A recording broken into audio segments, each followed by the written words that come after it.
세계 성찬주일인 오늘 하나님이 우리에게 주시는 말씀은 신약 성경 야고보서 1장 22절부터 27절까지입니다.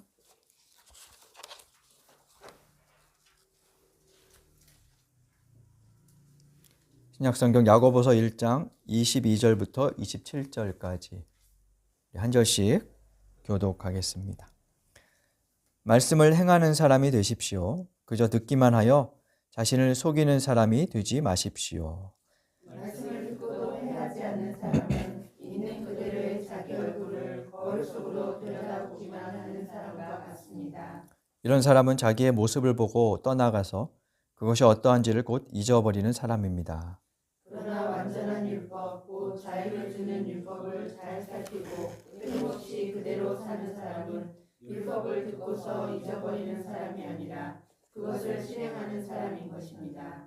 이런 사람은 그가 행한 일에 복을 받을 것입니다. 누가 스스로 경건하다고 생각하면서도 혀를 다스리지 않고 자기 마음을 속이면 이 사람의 신앙은 헛된 것입니다. 하나님 아버지께서 보시기에 깨끗하고 흠이 없는 경건은 고난을 겪고 있는 고아들과 과부들을 돌보아주며 자기를 지켜서 세속에 물들지 않게 하는 것입니다. 아멘. 오늘 믿음에 대한 착각이라는 제목으로 말씀을 잠깐 나누겠습니다. 오늘 10월 첫째 주일은 세계 성찬주일이라는 날입니다. 1936년 10월 첫 주에 미국 중서부에 있는 한 교회에서 이제 우리 교회들이 연합해서 성찬을 하자 하는 취지로 시작이 되었는데 이게 서서히 이제 전해지다가 1982년에 세계교회협의회라는 단체가 페루의 리마에서 총회를 열었어요. 그때 이제 세계교회협의회는 개신교, 정교회, 카톨릭과 소수 종파들도 함께 하는데 그 회의에서 이날을 전 세계 교회가 함께 공유하고 성찬을 함께 하자 이런 이제 결의를 하면서 시작이 되었습니다.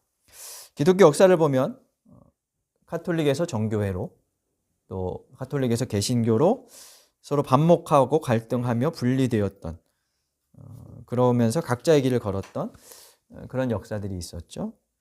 그래서 이제 더 이상 분열하지 말고 그리스도 안에서 형제 또 자매라는 그런 의식을 가지고 나눔, 연대로 하나님 나라를 실현하라는 그런 결단과 다짐의 날이 오늘이라고 할 수 있습니다. 지구가 이제 오늘 하루 이렇게 한 바퀴 도는 동안 세계 여러 교회들이 순차적으로 성찬을 행하게 되겠죠. 그래서 동시다발적으로 똑같은 지금 하는 게 아니고 오늘 하루 종일 이렇게 이제 성찬을 쭉 행하게 되죠. 그 중에는 인종, 성별, 신분, 국적, 또 예배 형태나 교리들은 서로 다 다르지만 그 다름을 넘어서서 서로가 평화의 도구임을 기억하는 그런 시간으로 보내는 거죠. 이 세계 성찬주일 예식서에 성찬의 의미를 이렇게 설명했어요. 성찬의 거행은 하나님의 한 가족 안에서 형제와 자매로 간주된 자들 그 사이에서 화해와 나눔의 실천의 요구, 그리고 사회, 경제, 정치적 삶 속에서 적절한 관계를 추구하도록, 그러니까 서로 어떻게 하면 더 삶의 질이 향상될 수 있을까를 추구하도록 도전한다.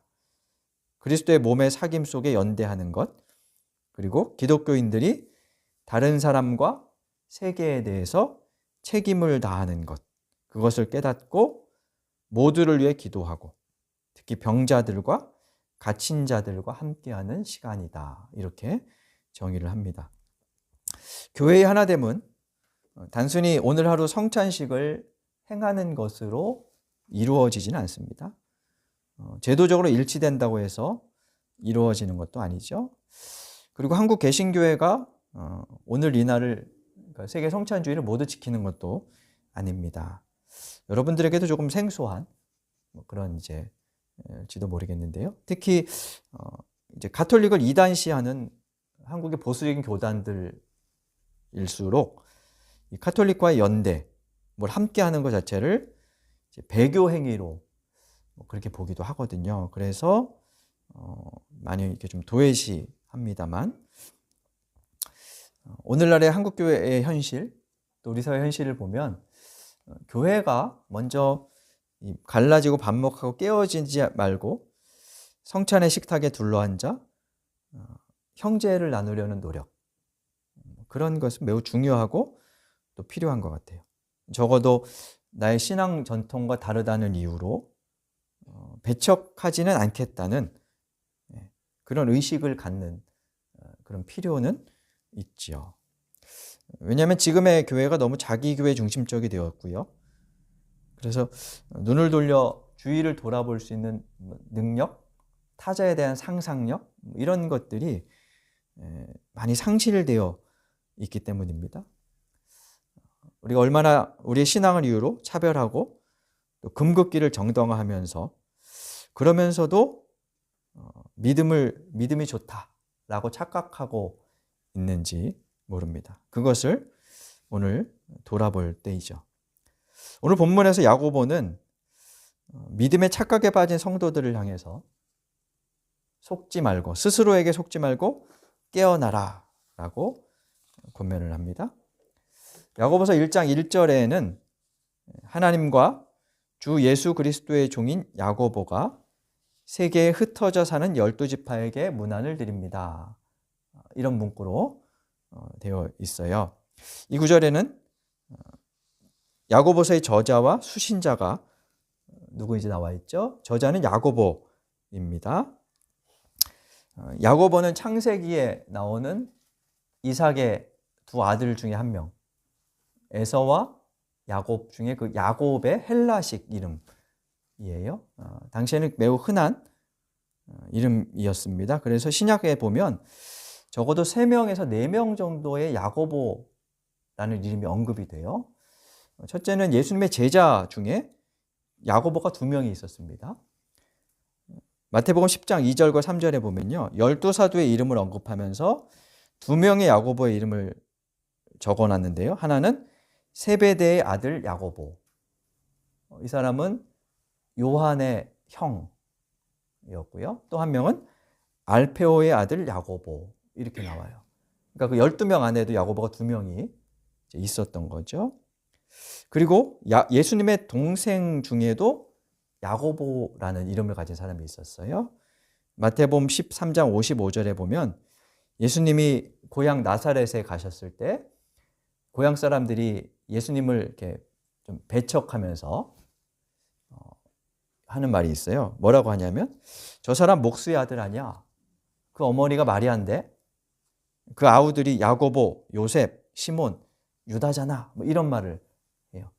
그러니까 이제 고향 사람들이 저 어렸을 때부터 보던 아이인데 무슨 선지자라고, 뭐 이런 식으로 이제 비난을 하면서 하는 말인데요. 그 구절에 보면 예수님의 동생 야고보가 언급이 되어 있죠.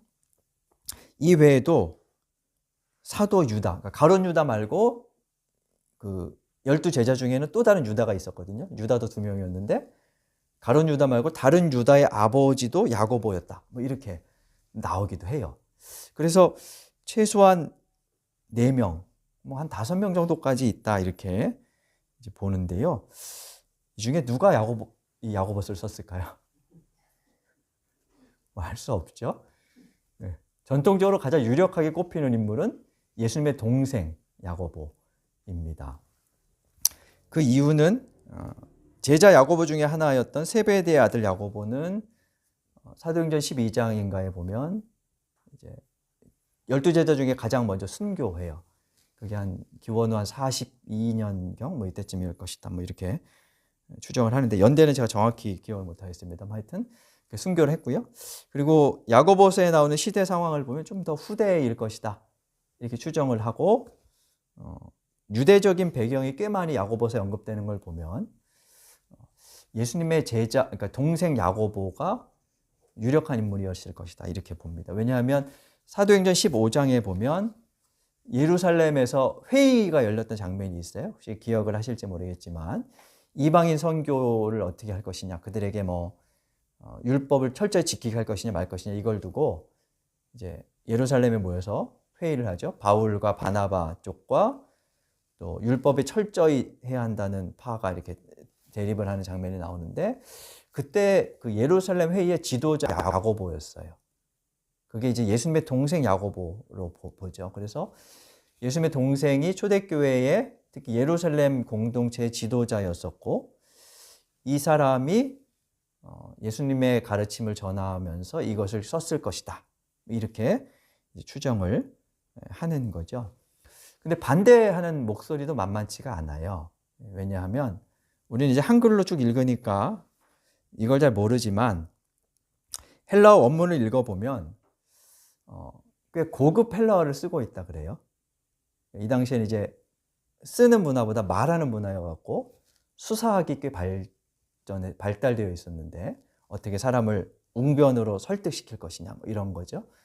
근데 이 글을 쓸 때도 그 수사학 기법에 의해서 글을 쓰는데요. 야고보서를 읽어보니까 헬라어하고 수사학에 꽤 학식이 높은 그런 글이구나 하는 것을 이제 사람들이 보면서 이제 알게 된 거예요. 근데 갈릴리 시골 출신인 예수님의 동생 야고보가 과연 그렇게 학식이 높았을까? 뭐 이 당시에 이제 글을 쓴다는 것은 거의 뭐 상위 한 1, 2%에만 해당되는 거였으니까 예수님도 문맹이었을 것이다 이렇게 보거든요. 그러면 글을 뭐 알았을까? 이렇게 이제 추정을 하는 거죠. 그래서 예수님의 동생 야고보가 아닐 거다. 뭐 이렇게 이제 말하기도 합니다. 누가 썼는지는 알 수 없고요. 아마도 예수님께서 하셨던 말씀이 구전되면서 전달되고 그게 교회에서 가르쳐지고 그리고 나중에 그 가르침을 이어받은 어떤 누군가가 기록을 했겠죠. 그리고 야고보로부터 전수받은 내용이니까 뭐 야고보의 이름을 붙였을 수도 있고요. 아무튼 그런 과정을 우리가 상상해 볼 수 있어요. 그리고 수신자는 세계에 흩어져 사는 12지파 이렇게 1장 1절에 나오는데요. 여기서 12지파는 이스라엘 전체를 이스라엘 민족을 나타내는 이제 관용적인 표현이죠. 흩어져 있다라고 하니까 이스라엘 공동체가 주로 있었던 팔레스타인 밖에 각지로 흩어진 유대 기독교인들, 유대계의 기독교인들에게 보낸 그런 편지였어요. 그들이 수신자였을 거죠. 근데 12지파라고 묘사하는 걸 보면 좀 생각할 거리가 있어요. 우선 12지파는 구약에 보면 북이스라엘과 남유다로 갈라지고 북이스라엘이 멸망하고 남유다도 멸망하면서 각 지파들이 흩어져 버리죠. 그래서 그게 이제 예수님 당시로부터 거슬러 올라가면 최소한 500년 전에 이미 이스라엘이라는 나라는 없어졌어요. 그리고 12지파가 다 흩어지고 뭐 족보도 없고 뭐 이랬을 거예요. 그러니까 예수님 당시에는 아마 12지파라는 존재 자체가 매우 희박했을 것이다. 이렇게 이제 생각을 할 수 있어요. 그리고 또 한 가지는 초대교회가 자신들의 정체를 어떻게 정의했냐 하면 우리는 새 언약을 이어받은 영적인 이스라엘이다. 이렇게 이제 스스로의 정체를 이제 정의했죠. 그래서 이 12지파에게 보내는 편지라는 의미는 실제 이스라엘 백성들을 언급한다기보다 영적인 이스라엘인 교회를 지칭하는 그런 은유로 볼 수도 있지요. 아무튼 어떤 공동체였는지는 알 수 없지만 흩어져 있어 소수의 공동체를 형성하고 있던 모종의 모임에 보낸 편지라고 그렇게 얘기할 수 있습니다. 사도행전 8장 1절에 보면 스데반이 순교하면서 예루살렘에 박해가 일어나고요. 그 구절을 보면 사람들이 사방으로 흩어졌다 이렇게 나오는데 그렇게 흩어져서 각지에서 공동체를 형성한 사람들 그들을 염두하고 기록했겠죠. 그래서 이 편지의 형식을 어떤 학자들은 디아스포라 편지 이렇게 이제 이야기를 하기도 해요. 이 디아스포라라는 말은 흩어진 사람들이라는 뜻의 헬라어예요. 자발적인 이민자들이 아니고 비자발적인 이민자들.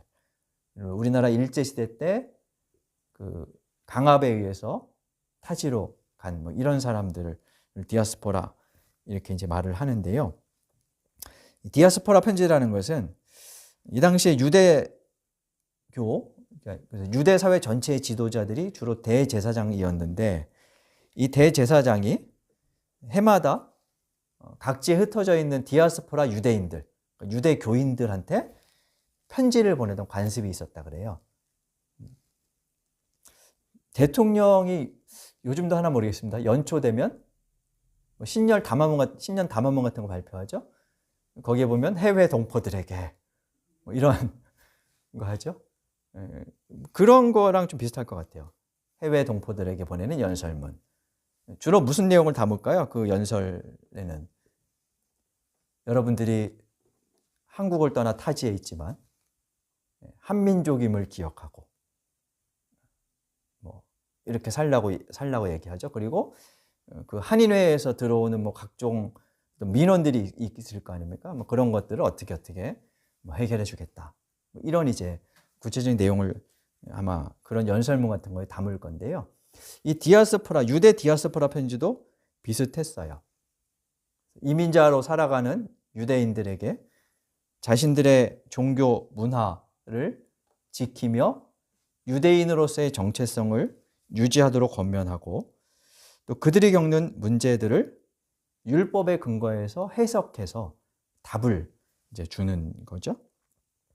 근데 야고보서가 당시에 존재하던 이런 유대 디아스포라 편지 형식을 따라서 흩어진 교회에 공동체에 보내는 편지가 바로 야고보서일 것이다. 이렇게 추정을 해요. 야고보서의 그 구조를 한번 보면 바울 서신들은 일반적으로 구조를 조금 명확하게 구분을 보통 합니다. 앞부분이 교리, 그리고 뒷부분이 윤리, 뭐 이렇게 이제 그냥 좀 일반화시키면 나눌 수 있는데 이 야고보서는 그런 게 구조를 나누기가 좀 어렵다고 대부분의 학자들이 이야기를 해요.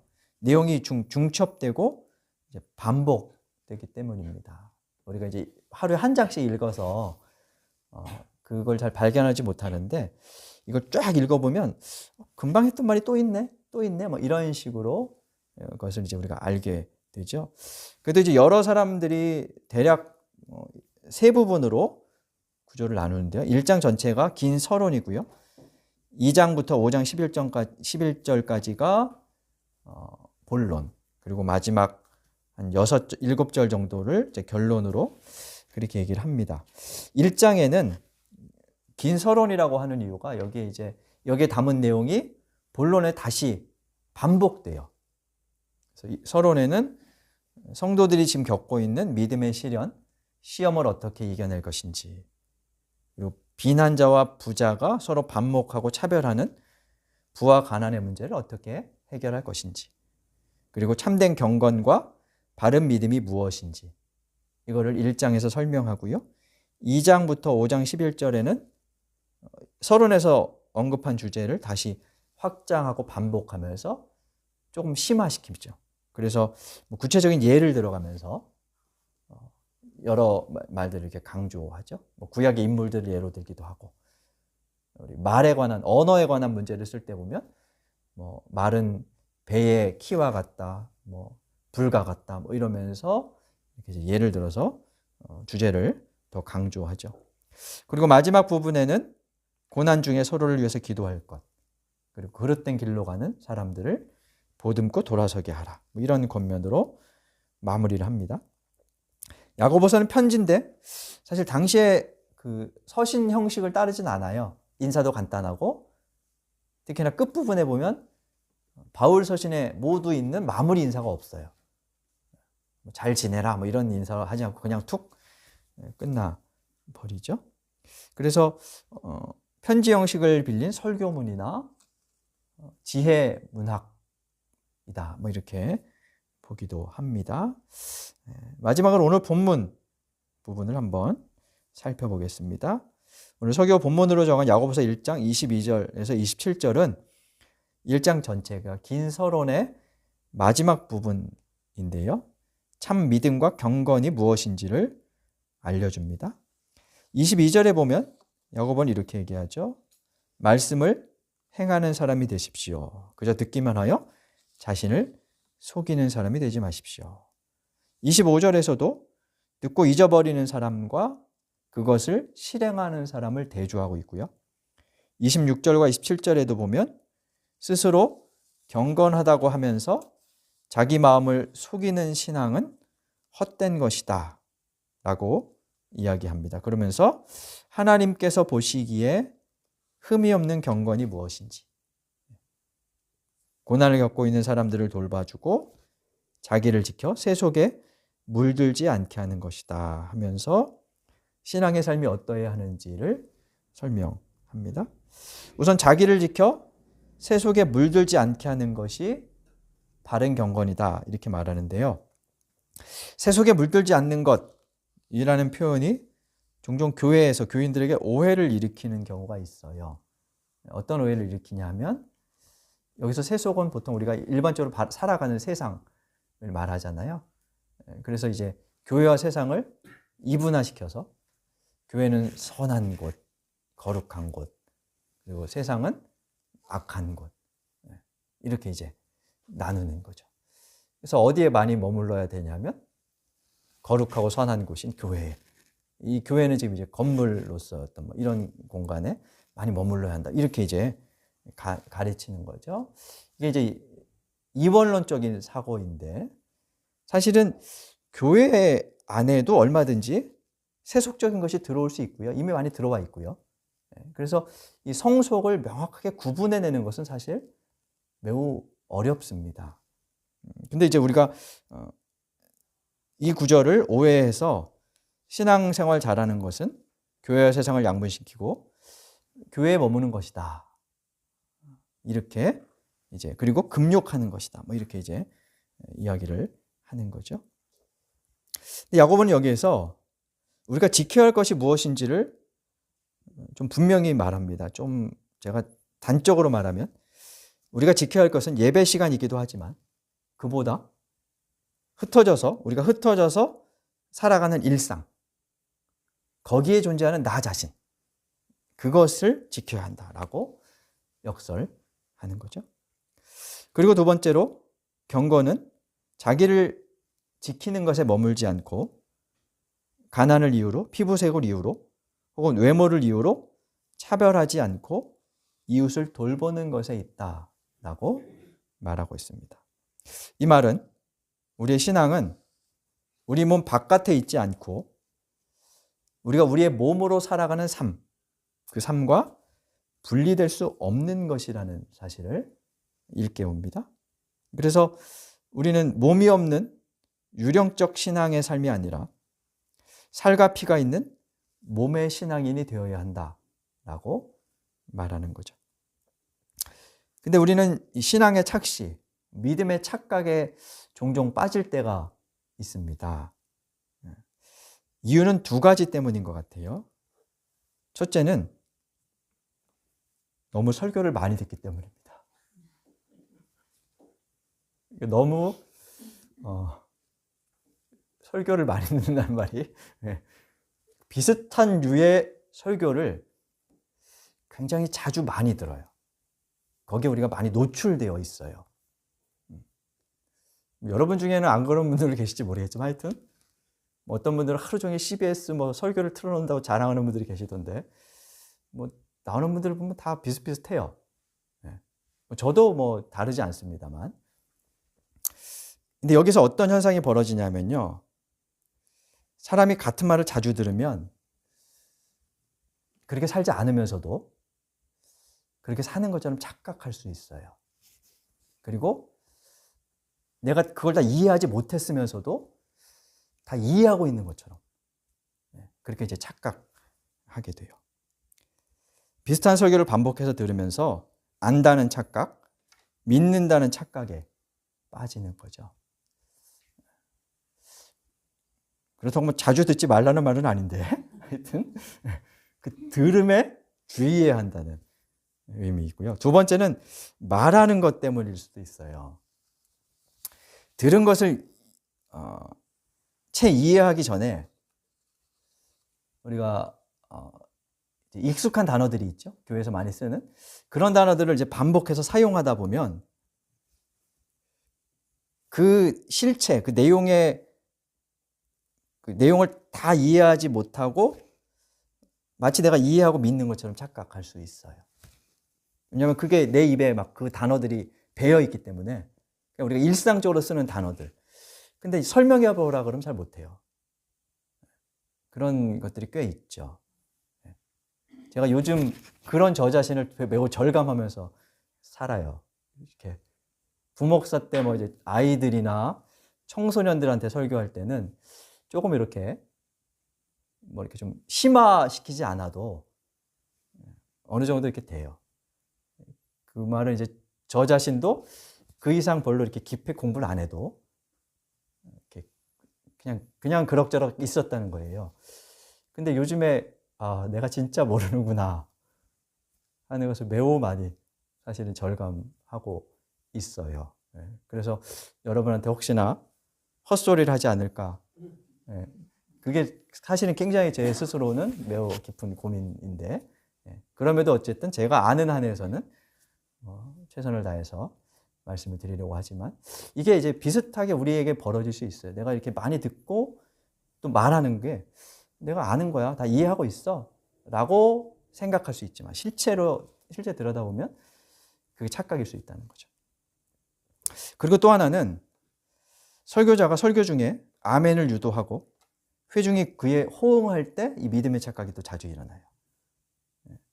설교를 듣는 사람들이 좀 빨리 반응하고 성장하기를 바라는 마음에서 혹은 이제 좀 처진 분위기를 올려보려는 생각으로 설교자들이 아멘을 이제 유도하곤 하죠.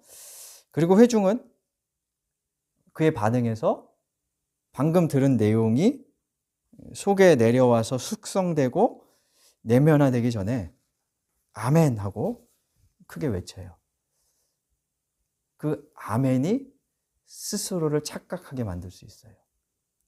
나는 믿고 있어. 라는 그 믿음의 착각에 빠집니다.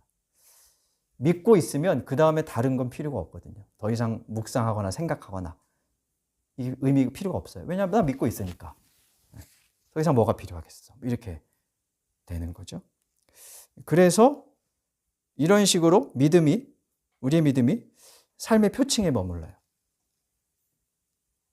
그게 이제 살과 피가 돼서 몸의 일부가 되어야 되는데 그래야 일상에서 그것이 우리 삶으로 나올 텐데 이게 표층에 머물다 보니까 그냥 무슨 일이 생기면 일상에서 그냥 그대로 배설되는 거죠. 야고보는 우리에게 그런 믿음의 착각에서 벗어나라고 하고 있는 겁니다. 믿음을 내면화하고 삶이 되게 해서 바르고 참된 신앙과 경건을 따르라 라고 말하는 거죠. 그게 무엇인지를 야고보서 전체에서 야고보는 설명합니다. 오늘 세계 성찬주일에 우리는 거룩한 식탁에서 주의 몸과 피를 먹고 마십니다. 이것은 우리의 몸의 일부가 됩니다. 그 몸으로 우리는 어떻게 살아야 할까요? 그것이 야고보가 이 서신을 통해서 우리에게 던지는 질문입니다. 함께 기도하겠습니다.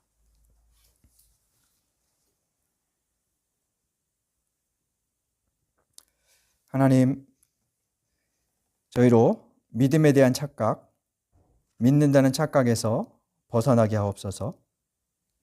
몸이 없는 유령적 신앙이 아니라 살과 피, 몸이 있는 바르고 참된 믿음과 경건의 신앙이 되게 하여 주옵소서. 주의 말씀이 우리 안에서 우리의 가치관과 생각, 삶을 만들어가게 하옵소서. 예수님 이름으로 기도드립니다. 아멘.